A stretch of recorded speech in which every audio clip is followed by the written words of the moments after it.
أنا العبد الذي كسب الذنوب وصدته الأماني أن يتوب.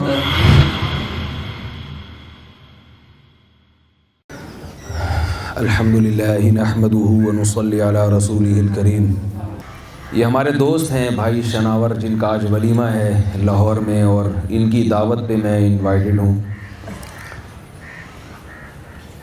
ان سے ہماری کافی گہری دوستی ہے، تقریباً 6-7 مہینوں سے، اور اس دوستی کی وجہ کوئی رشتہ داری نہیں ہے. یہ لاہور کے ہیں، ہم کراچی کے ہیں. زبان کا بھی فرق، قوم کا بھی فرق، اور کلچر کا بھی کافی فرق تھا، جو انہوں نے کم کرنے کی کوشش کی ہے. 6-7 مہینے پہلے ان کی کال آئی تھی میرے پاس. یہ سنگر تھے، اس کے بعد اللہ نے ان کو دین پہ آنے کی توفیق دی. آپ نے جنید جمشید کا تو سنا ہوگا، بہت بڑے سنگر تھے، گلوکار تھے. ہر وقت ان کے ہاتھ میں گٹار رہتا تھا. تبلیغی جماعت کی محنت سے اللہ تعالیٰ نے ان کو دین پہ آنے کی توفیق دی. کچھ ان کی حالت بھی ان سے ملتی جلتی ہے. انہوں نے بھی توبہ کی، اللہ نے ان کو دین پہ آنے کی توفیق دی. پھر میرے بیانات انہوں نے نیٹ پہ کہیں سنے تو مجھے کال کی، اپنے حالات بتائے. اس کے بعد سے ان سے میری گپ شپ شروع ہو گئی. اور میرے ساتھ ایک خاص بات ہے کہ جس نوجوان کی مجھ سے دوستی ہوتی ہے اس کی شادی بہت جلدی ہو جاتی ہے. ٹھیک ہے. تو ان کی بھی جب مجھ سے دوستی ہوئی تو ان کو سب سے پہلے فکر ہوئی کہ میری جلدی شادی ہونی چاہیے. اس کی وجہ یہ کہ میں اس ٹاپک پر بولتا بہت زیادہ ہوں. جلد نکاح کی ترغیب بہت زیادہ دیتا ہوں میں نوجوانوں. بہت سے والدین مجھ سے پریشان ہوتے ہیں کہ ہمارے بچوں کو یہ بگاڑ رہا ہے. یہ میری باتوں کو آپ بیان نہ سمجھیں، بالکل ایسے گپ شپ والے انداز میں اگر بات سنیں گے، اور کوئی سوال ہوگا تو بھی آپ کریں گے تو مجھے اچھا لگے گا کہ میری باتوں میں آپ دلچسپی لے رہے ہیں، غور سے سن رہے ہیں. تو انہوں نے مجھ سے جو ہے رابطہ کیا، تو پھر تھوڑے دنوں میں ان کو خیال آیا کہ میری شادی ہونی چاہیے. اور اب الحمدللہ کل ان کی شادی تھی، آج ان کا ولیمہ ہے، آپ کے سامنے بیٹھے ہوئے ہیں. تو میں جو نکاح کی ترغیب دیتا ہوں، والدین اکثر مجھ سے ناراض ہو جاتے ہیں، کہتے ہیں کہ ہمارے بچوں کو یہ بگاڑ رہا ہے، یہ مولانا صاحب ہمارے بچوں کو بگاڑ رہے ہیں. حالانکہ وہ یہ نہیں سمجھتے کہ میں آپ کے بچوں کو سدھار رہا ہوں. شادی کر کے، نکاح کر کے لوگ بگڑتے نہیں ہیں، سدھرتے ہیں.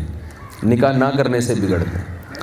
ہمارے سابق صدر اگر شادی کر لیتے، سابق صدر جنہوں نے 5 سال کامیاب حکومت کی ہے، تو اتنے نہ بگڑتے جتنے ان کے آپ کے سامنے حالات ہیں.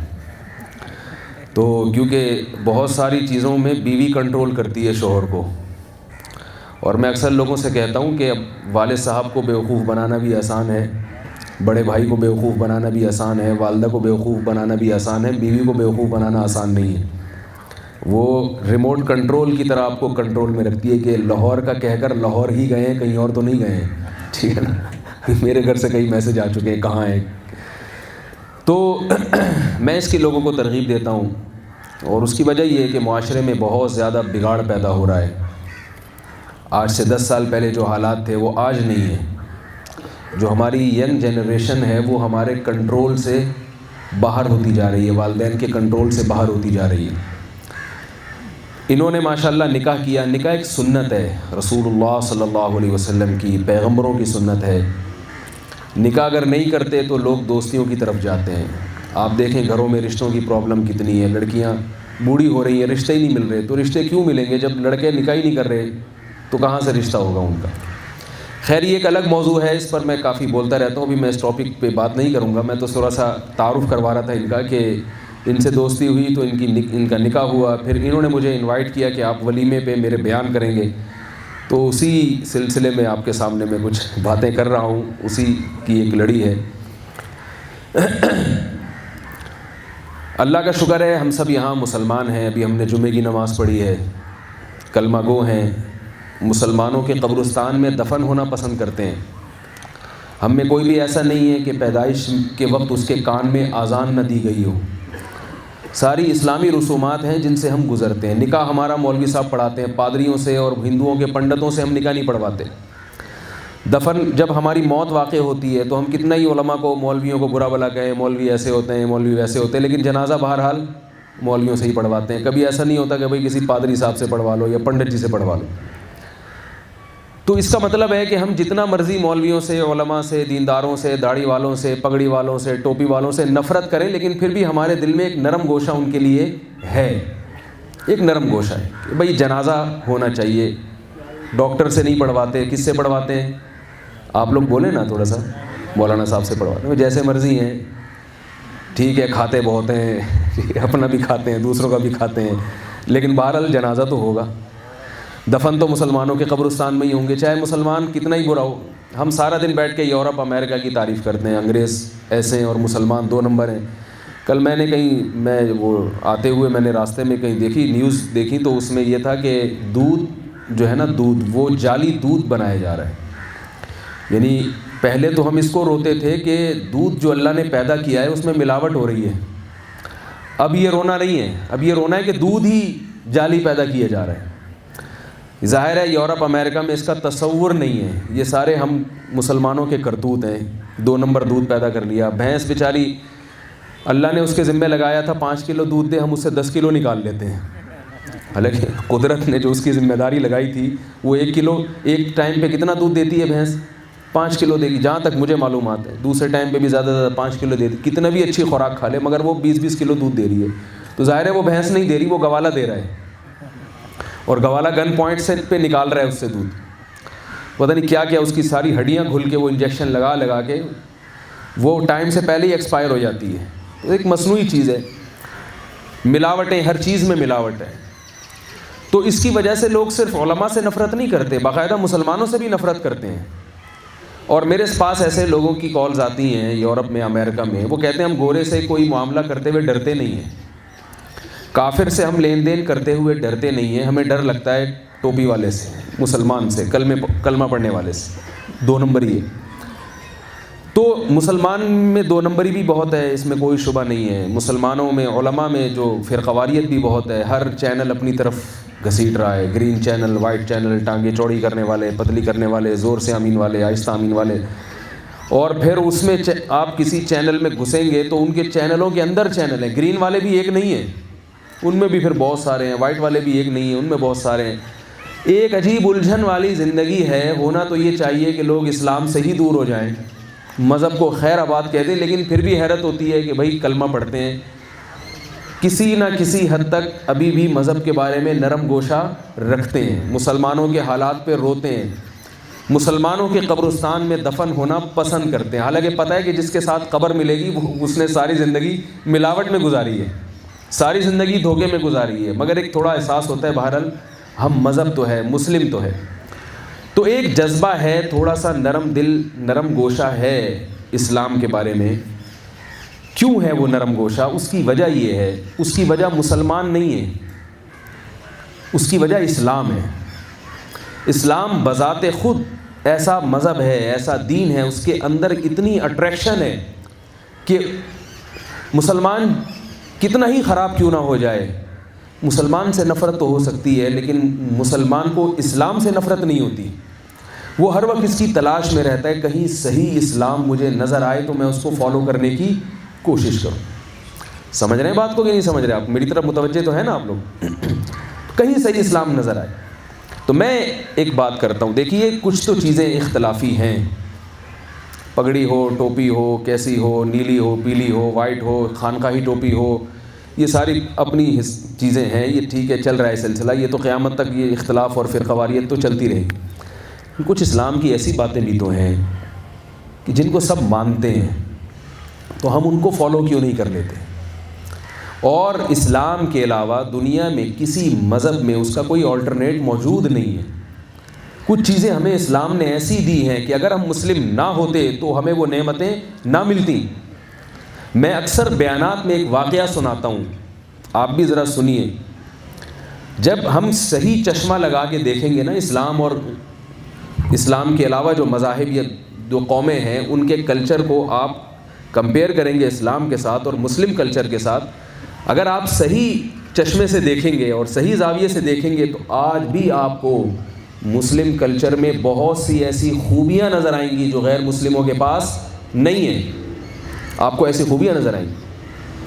میرے پاس کینیڈا سے ایک صاحب کا فون آیا. یہ میں آپ کو ایک واقعہ سنا رہا ہوں, یہ ایک آپ کو سانچہ دے کے جا رہا ہوں میں, آپ ہر جگہ اس کو فٹ کر کے دیکھیے گا. کینیڈا سے ایک صاحب کا میرے پاس فون آیا. انہوں نے کہا کہ میں اپنے والد کو پاکستان سے کینیڈا بلا رہا ہوں علاج کے لیے. سمجھ رہے ہیں بھائی؟ والد صاحب کو پاکستان سے کہاں بلا رہا ہوں؟ ادھر ذرا توجہ رکھیے نا. کہاں بلا رہا ہوں؟ کینیڈا بلا رہا ہوں. کس کام کے لیے؟ علاج کے لیے. تو میں نے کہا پاکستان میں ہاسپٹل کم ہے جو آپ ابا کو وہاں بلا رہے ہیں کینیڈا. انہوں نے کہا کہ پاکستان کے جو ہاسپٹل ہیں ان ہسپتالوں میں بوڑھے لوگوں کے ساتھ بہت بدترین سلوک ہوتا ہے. سمجھ رہے ہیں بھائی؟ بوڑھوں کے ساتھ کیا ہوتا ہے؟ بولیے نا بھائی. بدترین سلوک ہوتا ہے. کینیڈا میں 60 سال سے زیادہ جب آپ کی عمر ہو جاتی ہے تو آپ کو بہت عزت ملتی ہے ہاسپٹل میں اور مختلف اداروں میں. یہاں جب میں اپنے والد صاحب کو ایڈمٹ کرواؤں گا تو نرسیں ان کا بڑا احترام کریں گی. ٹائم پہ ان کا کھانا, ان کا ناشتہ, ان کا بستر صاف ہوگا. پاکستان میں کوئی حال نہیں. پھر وہ تعریف کرنے لگے کہ دیکھو کتنا اچھا کلچر ہے کینیڈا کا, کتنا اچھا ماحول ہے, بوڑھوں کے ساتھ اتنا احترام ہوتا ہے. تو یہی چیزیں جن سے بہت متاثر ہوتے ہیں. میں نے ان سے ایک بات کہی. میں نے کہا دیکھیے آپ چونکہ پاکستانی ہیں اس لیے آپ اپنے والد محترم کا اتنا خیال کر رہے ہیں کہ ان کو کینیڈا علاج کے لیے بلا رہے ہیں. کیا آپ نے کسی گورے کو دیکھا کہ وہ اپنے ابا کے علاج کے لیے اتنی فکر کرے اور اتنی محنت کرے؟ ہے بھائی؟ میرا خیال ہے آپ لوگوں نے شاید دیکھا ہے, تو بتائیے مجھے. میں نے کہا وہ تو رکھنے کے لیے تیار نہیں ہے. وہ تو اپنے بوڑھے والدین کو اولڈ ہاؤس میں داخل کر دیتے ہیں, اولڈ ہاؤس میں داخل کرتے ہیں. اور میں نے کہا کہ ہمارے ہاں جو نرسیں اپنے بوڑھے والدین, جو نرسیں بوڑھوں کے ساتھ برا سلوک کر رہی ہیں ہاسپٹل میں, کیا یہ نرسیں گھر میں اپنے ابا کے ساتھ بھی ایسا ہی کرتی ہیں؟ یقیناً نہیں کرتی. وہ اپنے ابا کا احترام کرتی ہیں. بلکہ وہ اگر ہاسپٹل میں ابا کو لے کر آئیں گی, اپنے والد کو لے کر آئیں گی, تو سب کو بتا دیں گے بھائی یہ میرے والد صاحب ہیں, ان کے ساتھ وہ ویسا سلوک نہیں ہونا چاہیے جیسا دوسروں کے ساتھ کر رہی ہے. یہ فرق ہے ہمارے کلچر میں اور ان کے کلچر میں. ان کے ہاں چونکہ بوڑھے کو گھر میں احترام دینے کے لیے کوئی تیار نہیں ہے, اس لیے پھر گورنمنٹ نے لا بنایا ہے کہ بوڑھے جو ہے نا معاشرے میں اتنا برا سلوک ہوگا ان کے ساتھ. آپ نے سنا ہوگا ایک ضرورت ایجاد کی ماں ہے. جس چیز کی ضرورت ہوتی ہے معاشرے میں تو قانون سازی بھی ہو جاتی ہے. اس معاشرے میں بوڑھوں کے ساتھ بدترین سلوک ہوتا تھا, لہذا حکومت نے قانون بنایا ہے کہ بھئی یہ تو بوڑھوں کے ساتھ, ان کو پتہ ہے کہ کل ہم نے بھی بوڑھا ہونا ہے, ہمارے ساتھ گھروں میں بوڑھوں کے ساتھ وہ برا سلوک الحمدللہ نہیں ہوتا. تو یہ صحیح اینک سے جب آپ دیکھیں گے اپنے کلچر کو اور ان کے کلچر کو تو آپ کو اپنا کلچر انشاءاللہ ان سے اچھا نظر آئے گا, بہت اچھا نظر آئے گا. میں نے کہا وہ جو نرس کینیڈا میں آپ کے بوڑھے والد کے ساتھ بہت اچھا سلوک کر رہی ہے, اس کو اس اچھے سلوک کے پیسے ملتے ہیں, اس لیے وہ اچھا سلوک کر رہی ہے. اس نرس سے بولو کیا گھر میں اپنے والد کے ساتھ بھی ایسا ہی سلوک کرتی ہو کیا؟ میرا خیال ہے نہیں آ رہی سمجھ میں آپ لوگوں کے شاید. ٹھیک ہے, اس نرس سے بولو کیا گھر میں اپنے والد کے ساتھ اچھا سلوک کرتی ہو؟ یہ وہ اخلاق ہیں جن سے ہم متاثر ہوتے ہیں, حالانکہ اس اخلاق کے ان کو پیسے مل رہے ہیں. یہ بالکل ایسے اخلاق ہیں جیسے جہاز میں ایئر ہوسٹس آپ سے کتنا اچھا سلوک کرتی ہے. سب کو پتہ ہے آپ جیسے بٹن دبائیں فوراً آ کے کھڑی ہو جائے گی, پوچھے گی آپ سے کیا چاہیے آپ کہیں گے مجھے بوتل کولڈ ڈرنک چاہیے, کولڈ ڈرنک لے آئے گی.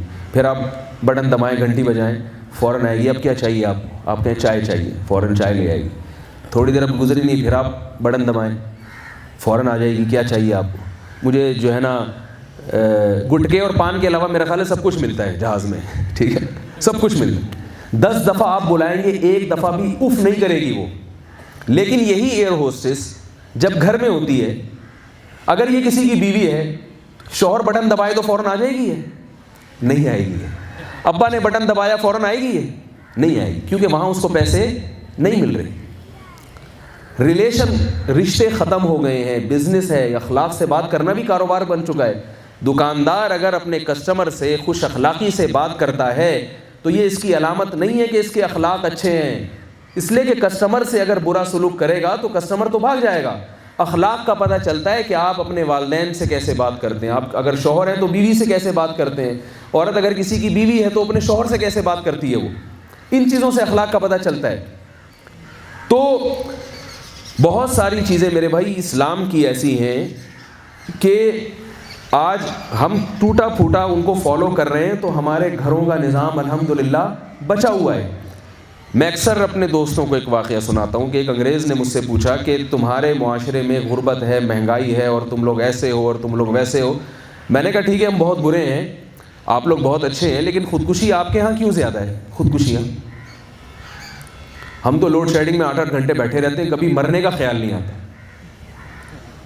کبھی ایسا نہیں ہوتا کہ ہم مر جائیں, دھرنا دے دیں گے گورنمنٹ کے خلاف, روڈ بلاک کر دیں گے, مریں گے نہیں الحمدللہ اتنے آرام سے. بے روزگاری میں 6-6 سال گزر جاتے ہیں, مرتے نہیں ہیں الحمدللہ. گھروں میں جھگڑے ہوتے ہیں, کیا کیا نہیں ہوتا, وراثت کے جھگڑے, میاں بیوی کے جھگڑے, اتنے آرام سے مرتے نہیں ہیں ہم لوگ. قدرت جب مارتی ہے تو مرتے ہیں جب اللہ کی طرف سے.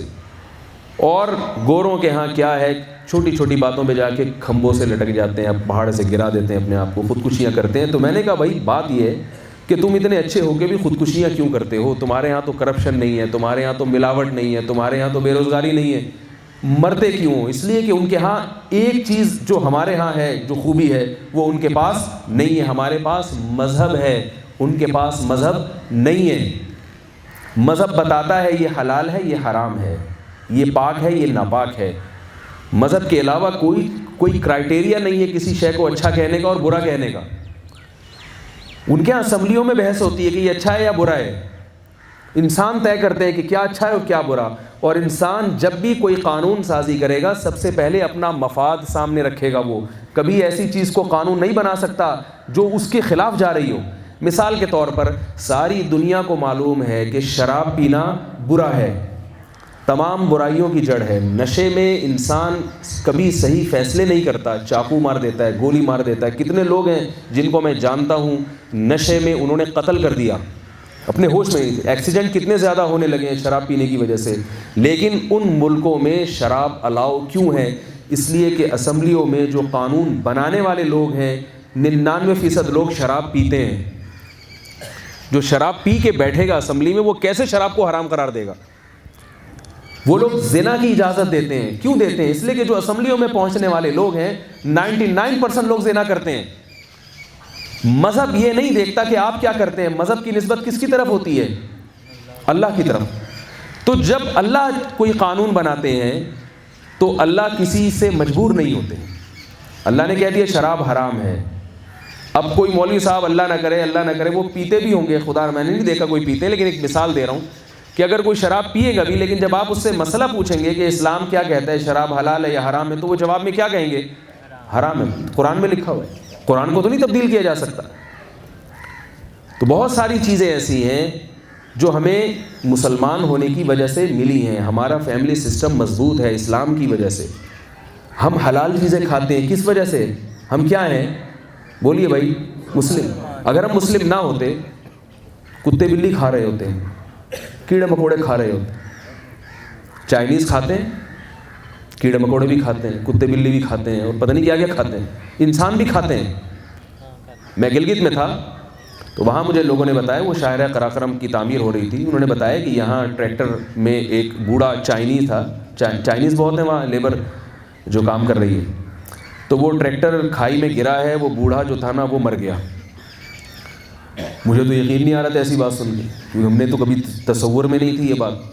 وہ بوڑھا جب کھائی میں گرا ہے تو کیا ہوا ہوگا؟ ہمارا اگر کوئی بوڑھا گرتا سب سے پہلے تو ہم فون کرتے بھائی جس لواحقین آئیں, اگر نہیں ملتے لواحقین غسل دیتے عزت کے ساتھ, نماز جنازہ پڑھ کے, چاہے گرین والا پڑھتا, وائٹ والا پڑھتا, ٹانگیں چوڑی والا پڑھتا, لیکن پڑھتا تو نا, عزت سے دفن تو کرتے نا اس کو. ٹھیک ہے وہ اختلاف ہو جاتا, گرین والا کہتا ہے میں پڑھاؤں گا, وائٹ والا کہتا ہے میں پڑھاؤں گا, چلو دونوں پڑھا دو, لیکن عزت کے ساتھ اس کو. یہ لڑائی ہوتی ہے نا ہمارے یہاں, اس سے زیادہ تو نہیں ہوتی. دفن تو کرتے ہیں غسل دے کے عزت کے ساتھ. انہوں نے کیا کیا ہے, انہوں نے بتایا کہ جب اس کے کوئی ریلیٹیو نہیں ملے ان کو, کہ اس بوڑھے کا کوئی جان پہچان والا نہیں ہے. کیوں نہیں جان پہچان کے؟ فیملی نہیں ہے. نکاح اتنی دیر سے ہوتے ہیں, بڑھاپے میں تو جا کے نکاح ہوتے ہیں ان کے. پھر بچے کب پیدا ہوں گے؟ پھر ایک آدھ بچہ پیدا ہوا, دوسرے پر گورنمنٹ کی طرف سے پابندی ہے. تو جب بچہ ہی نہیں, بچہ ایک ہے تو کون چچا, کون ماموں, کون پھپھا, کون تایا, کون خالہ, کون نانی, کون دادی, فیملی ہی ختم ہو گئی ہے. اپنی موت خود ہی مرتے جا رہے ہیں. تو کوئی ریلیٹیو ہی نہیں تھا. تو اب انہوں نے کیا کیا, پکا کے کھا گئے اس کو. شاید آپ کو بھی ایک لطیفہ لگ رہا ہو، مجھے تو یقین نہیں آ رہا تھا. انہوں نے اس بوڑھے کے ساتھ کیا سلوک کیا ہے؟ کھال اتاری اور پکا کے کھا گئے. اب آپ کہیں گے یہ غلط ہے، نہیں کرنا چاہیے، لیکن آپ کسی چائنیز سے کہیں یہ غلط کیا تو وہ جواب دیتے ہیں کہ کیوں غلط، اس میں کیا خرابی ہے؟ بھائی اس کو کیڑوں نے تو کھانا ہی تھا نا، جب قبر میں رکھتے اس کو تو کیڑے کھا کے ختم کرتے، تو پروٹین سے بھری ہوئی چیز ہے، تو اگر ہم نے کھا لیا تو کیا ہو گیا؟ مذہب نہ ہونے کا یہ نقصان ہوتا ہے. آپ دلائل سے اس کو سمجھا نہیں سکتے. وہ کہیں گے بھائی انسان کی خوراک بنا دیا ہم نے، کام میں لے آئے، پروٹین مل گئے ہمیں، اس سے طاقت آ گئی جسم میں. بوڑھے نے تو مر گیا نا، اب تو اس پہ ظلم تھوڑی ہے. زندہ کو کاٹ کے کھاتے تو یہ ظلم اور زیادتی تھی، جب مر گیا تو ہم نہیں کھائیں گے تو کتے بلی کھا لیں گے، کتے بلی نہیں کھائیں گے تو کیڑے مکوڑے کھا لیں گے. اب آپ دلائل سے ان کو سمجھاؤ بیٹھ کے، کوئی سمجھا سکتا ہے؟ وہ تو قانون بہت سخت ہے وہاں، ورنہ بچے کھائے جاتے ہیں، مردہ بچے کھائے جاتے ہیں. یہ درندگی ہے، درندگی جو مذہب نہ ہونے کی وجہ سے اس معاشرے میں پھیلتی چلی جا رہی ہے. اور ہماری ینگ جنریشن اسی ٹریک پہ چل رہی ہے. ابھی ہم وہاں تک نہیں پہنچے، لیکن ہماری جو ینگ جنریشن کے جس ٹریک پہ چل رہی ہے، اس کا انجام وہی ہے جس میں آج وہ پہنچے ہوئے ہیں. ہم سے پہلے پہنچ گئے، ہم اسی اسٹیشن کی طرف جا رہے ہیں ہم بھی. تو میں خاص طور پہ نوجوان طبقے سے کہوں گا کہ آپ اپنا قبلہ تھوڑا سا درست کر لیں. آپ خراب نہیں ہیں، لیکن جس ٹریک پر آپ چل رہے ہیں آپ کی اولاد کا قدم اس سے 1 گنا آگے ہوگا، اور اس کی جو آگے نسل آئے گی وہ آپ سے 1 گنا آگے ہوگی. اور پھر وہی مستقبل ہوگا، وہی فیوچر ہوگا ہماری نسل کا جس پہ آج گورے بیٹھے ہوئے ہیں. نائٹ کلبیں ہیں، شراب ہیں، فیملی سسٹم تباہ و برباد ہو گیا، نہ اماں کا پتہ، نہ ابا کا پتہ، نہ چچا، نہ ماموں. ہمارے ہاں تو ایک کلچر ہے الحمدللہ، ایک ابا ہوتے ہیں، ایک عدد گھر میں دادا ہوتے. دادا وادا تو ختم ہو گئے وہ بھی، کیونکہ اب اتنی دیر سے نکاح ہو رہا ہے کہ وہ پوتے سے پہلے ہی ابا دنیا سے چلے جاتے ہیں. تو دیر سے شادی کا ایک نقصان یہ بھی ہے کہ دادا بننے کی نوبت آتی نہیں ہے. 50 سال کی عمر میں شادی ہو رہی ہے تو دادا کہاں سے بنیں گے؟ تو لیکن ہمارا جو سلسلہ ہے نا وہ جا کہاں رہا ہے؟ اسی طرف جا رہا ہے. دیکھیے ایک آدمی ہے، وہ ایک ایسی منزل پہ جا کے کھڑا ہوا کہ نیچے کھائی ہے، اور آپ نے دیکھا کہ وہ کھائی میں گر گیا. دوسرا اسی طرف جا رہا ہے لیکن کھائی اس سے بہت دور ہے. اب آپ اس دوسرے کو ڈرا رہے ہو کہ بھائی یہ ایسا راستہ ہے، اس میں آگے جا کے بڑی گہری کھائی ہے، اس میں جو بھی گیا ہے وہ بچا نہیں ہے، اس کی ہڈیاں ٹوٹ گئی ہیں. تو وہ جواب میں کہتا ہے مجھے تو کوئی کھائی نظر نہیں آ رہی، مجھے تو کوئی کھائی نظر نہیں آ رہی، مجھے تو کوئی خطرہ نہیں ہے. تو آپ کیا کہیں گے کہ جو اس میں گرا ہے نا اس کو بھی پہلے خطرہ نہیں تھا، اس کو کھائی اگر آپ کو نظر آ رہی ہوتی پھر تھوڑی آپ جاتے. تو ہم جس سمت میں چل رہے ہیں، ہمارا معاشرہ جس سمت میں چل رہا ہے، مکس گیدرنگ ہے، شادیوں میں ڈانس ہو رہے ہیں، ناچ گانے ہو رہے ہیں، اسٹیج پہ لڑکے لڑکیاں اکٹھے ناچ رہے ہیں. لوگ کہتے ہیں لائف کو انجوائے کرنے دو، یہ مولویوں کے پیٹ میں مروڑ کیوں ہوتا ہے کسی کو ناچتا ہوا دیکھ کے، ان کو کیا تکلیف ہو رہی ہے؟ لوگ یہ اعتراض کرتے ہیں ہم پر کہ مولوی لائف کو انجوائے کیوں نہیں کرنے دیتے ہمیں. اگر ہم اپنی کزنوں کے ساتھ اسٹیج پہ ڈانس کر رہے ہیں اور ڈانس کی پریکٹس ہو رہی ہے، گانے گا رہے ہیں، اور یہ تھوڑا سا ہلا گلا ہو رہا ہے، تھوڑا سا اور تھوڑا سا پھر بعض جو زیادہ ماڈرن ہیں ان میں تھوڑا زیادہ سا ہو جاتا ہے، شرابیں بھی چلتی ہیں، تو کیا ہے لائف ہے. شادی کے موقع پہ بھی یہ سب کچھ نہیں ہوگا تو پھر کب ہوگا؟ پتہ تو چلے کہ شادی اور میت میں کوئی فرق تو ہو. تو لوگ کہتے ہیں یہ مولانا لوگ کباب میں ہڈی بنے رہتے ہیں، کہتے ہیں حرام ہے، ٹھیک ہے نا، اسلام میں جائز نہیں ہے، یہ بری چیز ہے اور یہ غلط ہے، لڑکیوں سے دوستیاں غلط ہیں، یہ غلط ہے. تو یہ لوگ تو خوش کے لوگ ہیں، ان کے ساتھ رہو گے تم بھی ایسے ہی ہو جاؤ گے، لائف کو انجوائے کرو. تو ہم آپ سے کہتے ہیں کہ یہ جو لائف کو انجوائے کرنے کا طریقہ ہے آپ کا، یہ غلط ہے، یہ یہاں رکے گا نہیں. اگر آپ نے اس میں بریکیں نہیں لگائی نا، جو اسلام نے جس طرح آپ کو نکاح کرنے کا حکم دیا ہے، یہ اپنی تقریبات کو سیلیبریٹ کرنے کا جس طرح سے حکم دیا، اگر آپ اس پر قناعت نہیں کریں گے تو یہ چیزیں ان میں بریکیں نہیں ہیں. آپ کی اگلی والی نسل ایک اسٹیپ بولیے بھائی آگے جائے گی، یہاں تک رکے گی نہیں. اگر آپ ڈانس کر رہے ہیں، آپ گانے بجانے کی محفلیں ہو رہی ہیں اور یہ سب کچھ ہو رہا ہے، تو اگلی نسل اس سے آگے ہوگی، اور اس سے اگلی نسل اس سے بھی آگے ہوگی، اور پھر وہی ہوگا جو وہاں ہو رہا ہے. تو اگر آپ چاہتے ہیں کہ بالکل ویسے بن جائیں، بالکل ویسے بن جائیں کہ ابا کا ہی پتہ نہیں ہے اور اماں کا ہی پتہ نہیں ہے، اور ڈیلیوری ہو رہی ہے تو بیگم صاحبہ اس خاتون سے پوچھا جا رہا ہے کہ جناب یہ اس کے فادر کون ہیں اور کتنے فادر ہیں، ایسے ایسے بیہودہ قسم کے سوال ہو رہے ہیں. تو اگر آپ چاہتے ہیں کہ یہی کلچر ہو ہمارا تو پھر تو ٹھیک ہے، جتنا انجوائے لائف کو کر رہے ہیں اس کو تھوڑا سا زیادہ کرنا شروع کر دیں، کیونکہ وہاں پہنچتے پہنچتے ٹائم لگے گا. تو جلدی پہنچ جائیں ہم منزل پر تو اچھا ہے. اور اگر آپ سمجھتے ہیں کہ بھائی یہ غلط ہے, ہم وہ کلچر نہیں چاہتے جو ان کا کلچر ہے, تو پھر ہمیں کیا کرنا پڑے گا؟ اور اگر ہم چاہتے ہیں کہ وہ برا کلچر ہے تو ہمیں بریکیں لگانی پڑیں. کیا خیال ہے بھائی, غلط تو نہیں کہہ رہا ہوں؟ تو ہمیں اپنی نئی نسل کو تھوڑا سا کنٹرول کرنا پڑے گا. خاص طور پہ شادی بیاہ کے موقع پہ بالکل آزاد ہو جاتے ہیں, بالکل آزاد ہو جاتے ہیں. یہ ناچ گانے کی محفلیں وقتی طور پر بہت اچھی لگتی ہیں جب تک آپ کے جسم میں خون گرم ہے. جب آپ کی ایج زیادہ ہوگی اور آپ کے بچے یہ کام کریں گے تو آپ کو یہ چیزیں پھر اچھی نہیں لگیں گی, کیونکہ بچے پھر آپ کا احترام نہیں کریں گے. بچے اپنے بڑوں کا جب احترام کرتے ہیں جب ان میں قوت برداشت ہوتی ہے. موسیقی کی سب سے بڑی خاصیت یہ ہے کہ یہ آپ میں برداشت کی قوت ختم کر دیتی ہے, آپ میں برداشت کی قوت ختم کر دیتی ہے, کیونکہ آپ کو انجوائے کرنے کا مزہ آنا شروع ہو جاتا ہے.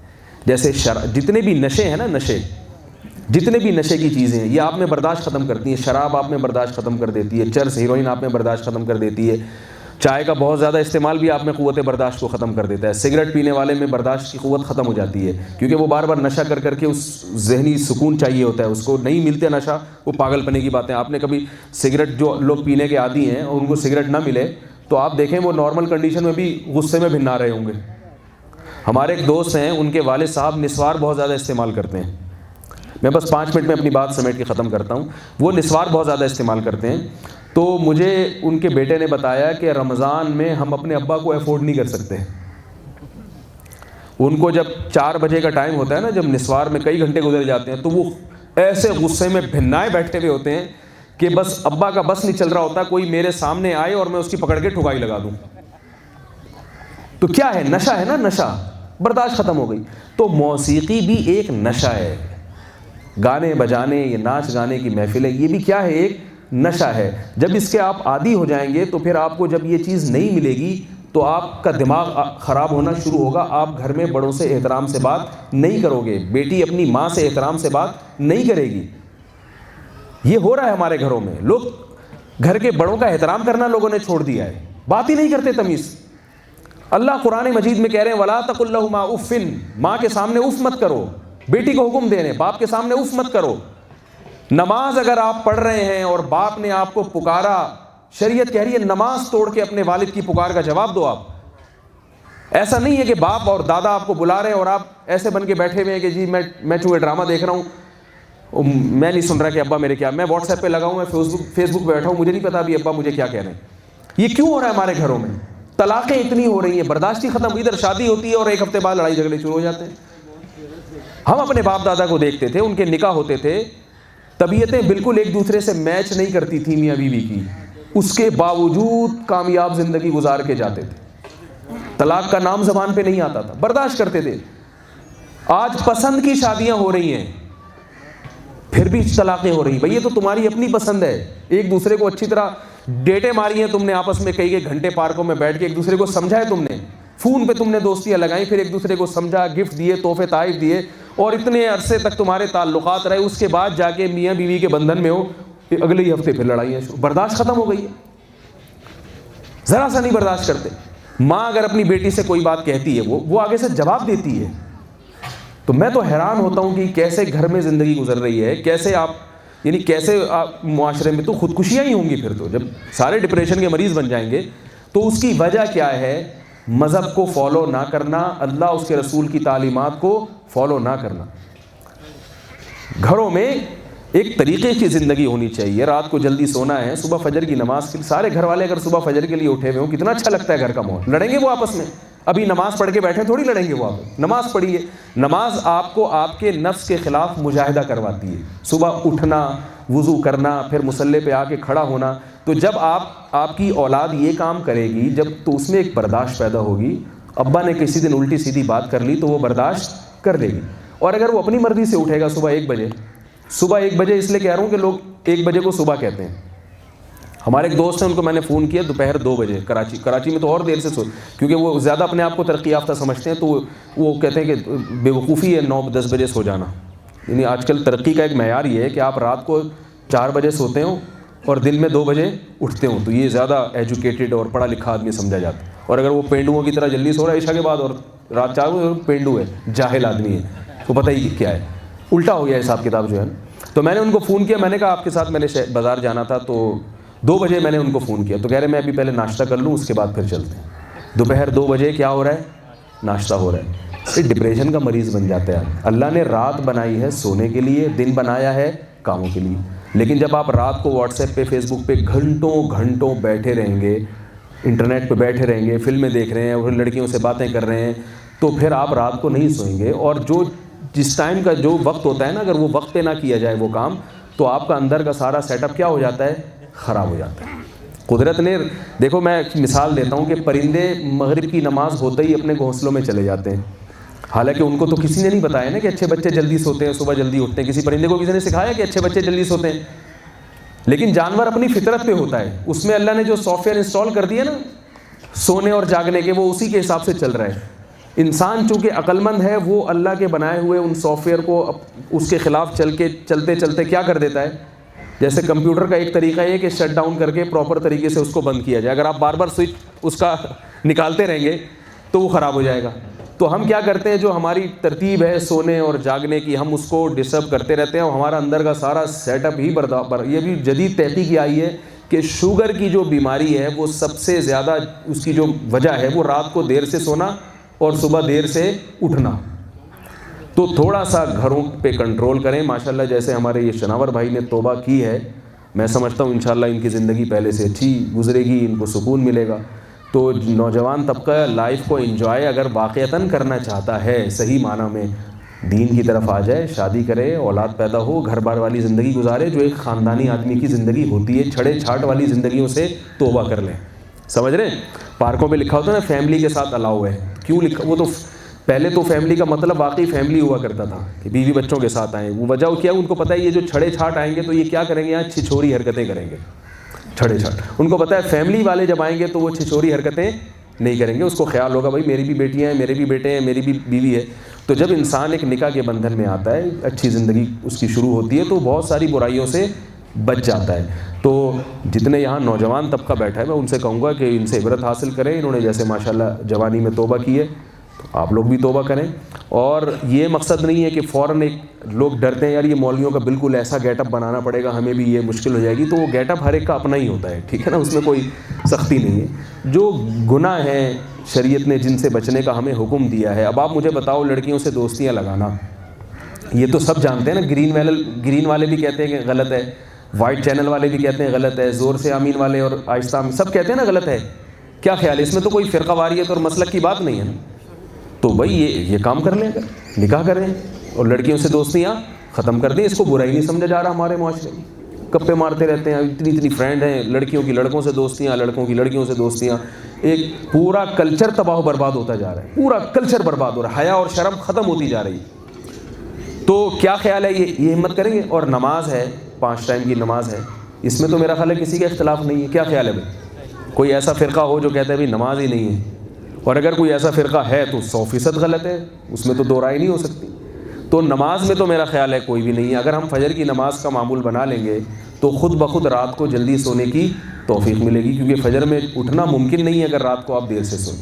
اور گھر کا ماحول بہت اچھا ہوگا. یہاں بیان چونکہ خواتین بھی سن رہی ہیں, خاص طور پہ 2-3 باتیں میں ان خواتین سے کہوں گا کہ دیکھیے آپ اپنے گھروں کو جنت بنا سکتی ہیں چند باتوں پر عمل کر کے.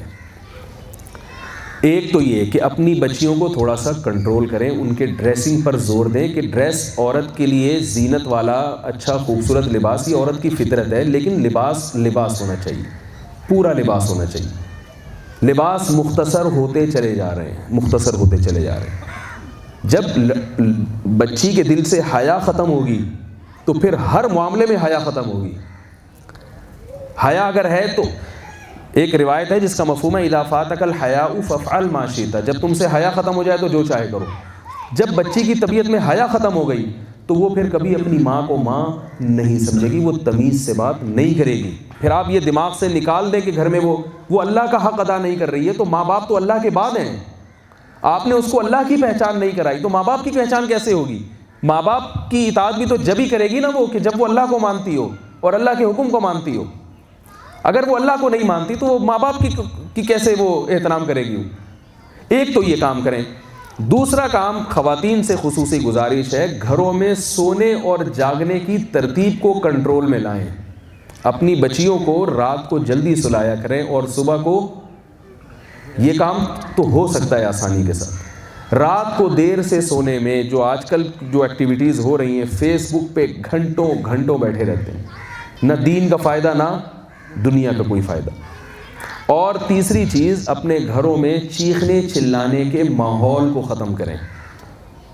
دیکھیے جب عورت اپنے شوہر کے سامنے چیخے گی تو بچی بھی جب شادی ہو کے جائے گی تو سسرال میں تمیز سے بات کرے گی، وہ بولے نا بھائی۔ میرے بھی کچھ تجزیے ہیں، میں نے یہ دیکھا ہے کہ گھروں میں جتنا فساد چیخنے چلانے سے ہوتا ہے اتنا کسی اور چیز سے نہیں ہوتا۔ وہی بات اگر آہستہ سے کہہ دی جاتی سمجھ میں آتی ہے، لیکن گھروں میں آہستہ کہنے کا رواج ختم ہو رہا ہے۔ قرآن مجید میں اللہ نے جیسے نماز کا حکم دیا، جیسے روزے کا حکم دیا، ویسے ہی اللہ نے آہستہ آواز میں بات کرنے کا حکم دیا ہے۔ ہم لوگ جانتے ہی نہیں یہ بات۔ قرآن میں اللہ نے کیا فرمایا؟ وَغْضُضْ مِن صَوْتِكَ، اپنی آوازوں کو کیا رکھو؟ پست رکھو۔ اور اللہ نے اس کی مثال دی ہے، اِنَّ أَنْكَرَ الْأَصْوَاتِ لَصَوْتُ الْحَمِيرِ، سب سے بری آواز گدھے کی آواز ہوتی ہے۔ سب سے بری آواز کس کی ہوتی ہے؟ کیوں بری ہوتی ہے؟ چیختا بہت ہے۔ گدھے کی بات غلط نہیں ہوتی، یاد رکھیں، بات صحیح کرتا ہے گدھا۔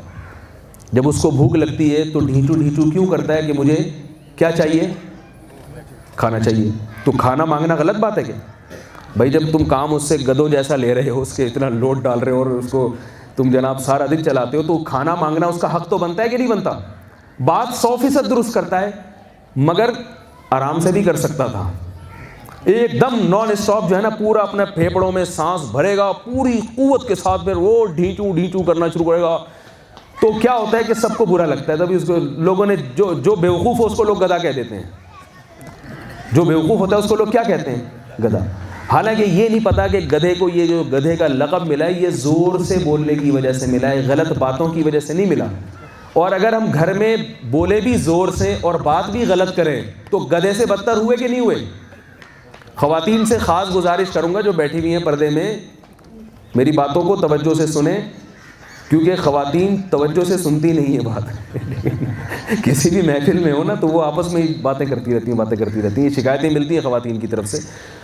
تو کھانا بھی لگنے والا ہے انشاءاللہ، وہ بھی کھائیں گے، کہیں بھاگا نہیں جا رہا۔ یہ تھوڑا سا کنٹرول کرنے کی ضرورت ہے کہ جب گھر میں کوئی بات کرے تو کیسے کرنی ہے بات؟ آہستہ۔ ایک مولوی صاحب تقریر کر رہے تھے، میں ان کے بیان میں بیٹھا تھا، بہت زور سے چیخ رہے تھے وہ بیان میں، تو اتنی زور سے چیخ رہے تھے کہ کان پھٹ رہے تھے۔ میں بیٹھا ہوا تو میں اپنے کانوں پہ انگلیاں رکھ کے میرے پردے نہ پھٹ جائیں۔ تو وہ بول رہے تھے کہ، اور بیان میں حضرت علی کا کوئی ملفوظ سنا رہے تھے بہت زور سے کہ حضرت علی نے فرمایا، بہت چیخ کے بول رہے تھے حضرت علی نے فرمایا۔ تو مجھے خیال ہوا کہ میں بیان کے بعد ان سے پوچھوں حضرت علی نے کیا اتنی زور سے فرمایا تھا؟ ہے بھائی، جیسے حضرت علی نے جس اسٹائل میں فرمایا تھا اگر آپ بھی اسی اسٹائل میں فرما دیں تو بھی تو سمجھ میں آ جائے گا نا کہ کیا کہہ رہے ہیں، اتنا چیخنے کی کیا ضرورت ہے؟ تو گھروں میں کیا ہے، کوئی آدمی تمیز سے بات ہی نہیں کرتا۔ تو گھر میں اگر ہم بچپن سے ہی تھوڑا سا اس کا خیال کریں، جو بچہ زیادہ چیخے چلائے بیٹا آرام سے، اور بڑے اپنے آپ کو کنٹرول میں کریں گے تو خود بخود گھر کا ماحول صحیح ہو جائے گا۔ بچوں کو ہم نصیحت کر رہے ہوتے ہیں آہستہ، لیکن جب بیوی کو آپ بات کریں گے تو آپ اتنا زور سے چیخیں گے، عورت اپنے شوہر سے بات کرے گی تو اتنا زور سے چیخے گی، اور یہ چیخنا چلانے کا ماحول آپ پتہ ہے کہاں سے رہے؟ بتاؤں آپ لوگوں کو ہے بھائی، یہ ہمارا کلچر تھا نہیں ہے، ہمارے کلچر بہت اچھا تھا۔ آپ ہندوستان میں یا پہلے جو بڑے بزرگ ہیں ان لوگوں سے جا کے پوچھیں گھر میں۔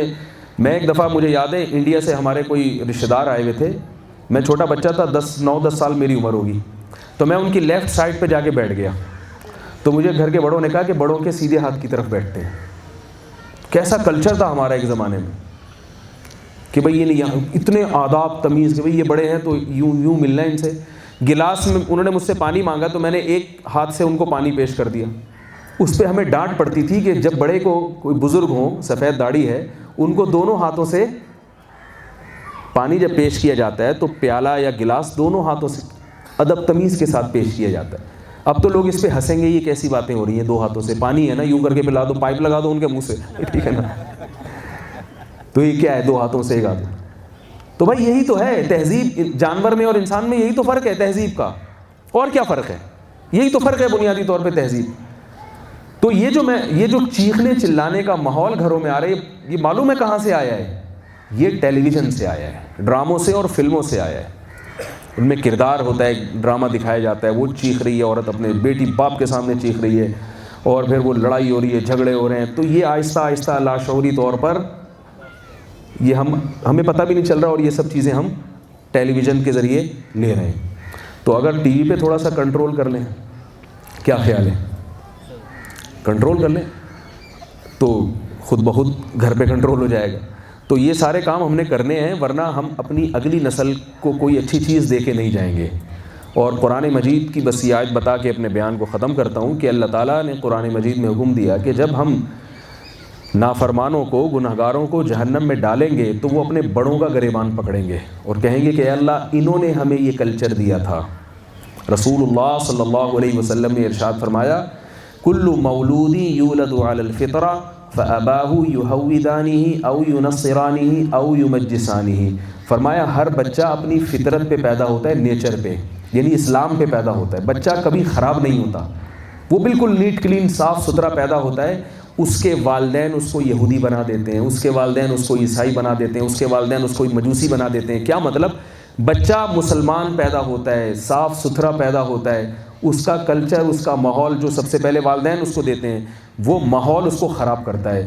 تو جب وہ بچہ جائے گا نافرمانی کی وجہ سے جہنم کی آگ میں، تو وہ اپنے والدین کا بھی گریبان پکڑے گا۔ تو اس سے پہلے کہ ہمارے اور آپ کے ساتھ قیامت کے دن یہ سلوک ہو کہ ہماری اگلی نسل ہمارا گریبان پکڑے، ہمیں چاہیے کہ ہم اپنے آپ کو تھوڑا سا ٹھیک کر لیں۔ کیا خیال ہے؟ تھوڑا سا اس لیے کہہ رہا ہوں کہ تھوڑے سے ٹھیک ہوں گے نا تو ٹھیک ہونے کا مزہ آنا شروع ہو جائے گا، پھر پورے خود بخود ہو جائیں گے، اس کے لیے کوئی نصیحت کی ضرورت نہیں پڑے گی۔ اگر میں آپ کو یہ کہتا پورے ٹھیک ہو جائیں تو آپ کہیں گے بھائی یہ نہیں ہو سکتا۔ پورے ٹھیک کا مطلب تو یہ ہے کہ آپ جو ہے نا وہ پورے ملا بن جائیں، ٹھیک ہے نا۔ لوگ ٹھیک ہونے کا مطلب یہ سمجھتے ہیں کہ ہمیں ملا بنانا چاہ رہا ہے، یہ مولوی بنانا چاہ رہا ہے۔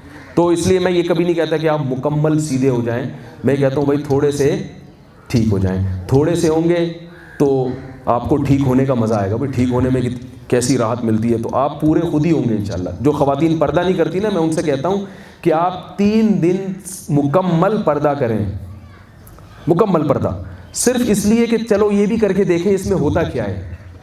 3 دن تک آپ گلوز لیں اور چہرے کو چھپائیں اپنے نامحرم رشتہ داروں سے، چچا زاد بھائیوں سے، پھوپھی زاد بھائیوں سے بھی، دیور سے بھی۔